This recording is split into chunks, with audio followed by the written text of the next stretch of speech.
Hey everybody, Derek here with Fun Center TV, part of the FEC network. Thanks for stopping by.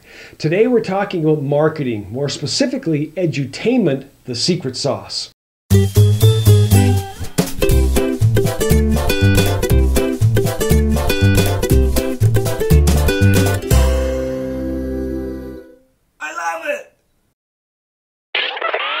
Bandwidth for this webcast is brought to you by Creative Works, delivering the wow effect one client at a time. See them on the web at thewoweffect.com.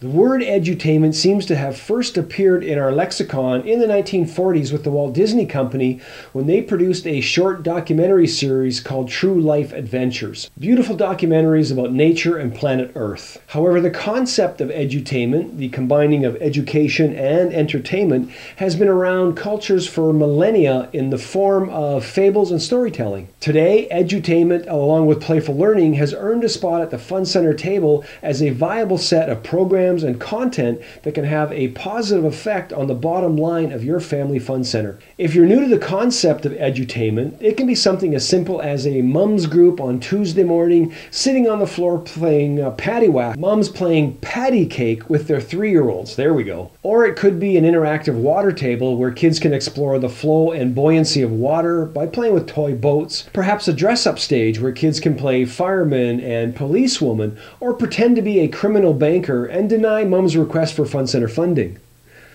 Forgive me, feeling a little punchy today. Edutainment could also be an interactive presentation on gravity and how that affects the mechanics of roller coasters and anywhere in between. That's one of the real beauties of edutainment. The delivery of content, that's the core, can be very suggestive and playful, or it can be something specific that a corporate team might do through the gamification of their business processes. Whichever way you look at it, there is real value for all age groups in edutainment, and you'd be wise to sit up and take note. And here's why. As most of you watching will know, 65 to 70% of your traffic comes on the weekends. Great news. They come for fun with friends, family, groups, and parties. They enjoy a Saturday afternoon, eating fun food, playing fun games. However, that leaves these other 4 or 5 days a week sitting mostly vacant, and worse, sucking all of those weekend profits out of your business through labor, lease, and utilities, while the fun center owner hopes for some walk-in traffic or the odd group booking. Now, it doesn't need to be this way. In fact, this is exactly what a good edutainment marketing strategy can do for your center. Find and attract midweek traffic. In speaking with people, I find that there's a lot of confusion and misinformation when it comes to edutainment. Many developers I speak with have this perception that edutainment is something only for babies or for toddlers, or that providing edutainment takes a $250,000 investment in a butterfly garden and arboretum. But in reality, edutainment can be something as simple as content delivered in a fun way. Any content. It could be a yoga-sized class for toddlers, or it could be a real team building for sophisticated business processes. The choice is really up to the Fun Center owner and driven by the market opportunity and a desire to attract that business. If you're in a market with a large demographic of professional companies and small businesses,